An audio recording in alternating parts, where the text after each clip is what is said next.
Експертската јавност запрепастена откако обвинителката Вилма Русковска не ја промени класификацијата на кривичното дело за настаните од 27 април 2017 година во собранието. Адвокатката Снежана Јошевска-Настасовска пред камерата на Алфа како пример го зема случајот на Игор Дурловски, каде Русковска каже дека делото го сторил со потпалувачки говори, но Јошевска-Настасовска вели дека доказ за такво нешто нема. Кога ги образложуваше доказите во врска со ова, не посочи ниту еден доказ откаде што произлегува дека држал потпалувачки говори. А знаеме дека барем од телевизијата и од она што на јавноста ни беше достапно, знаеме дека внатре во собранието Дурловски не држи никаков говор, Дента не држи никаков говор ниту напред пред собранието и не е јасно, иако е тоа вака широк кој што е потпалувачки говор, не беше даден ниту еден говор на Дурловски да видиме дали било кој говор негов бил потпалувачки.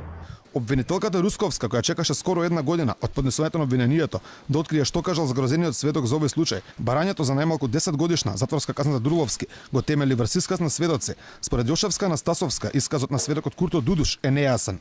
Викам, мислам, не сум сигурен и така натаму. И самиот обвинител ова во завршениот збор го кажува, вели, мислам, кажал Курто Дудуш, мислам дека беше тој. Тоа не може во постапка. Во кривична постапка не може пресуда се заснова на само на таков исказ, бидејќи сите можеме да мислиме за некој друг, дека сме видели, ама не сме сигурни.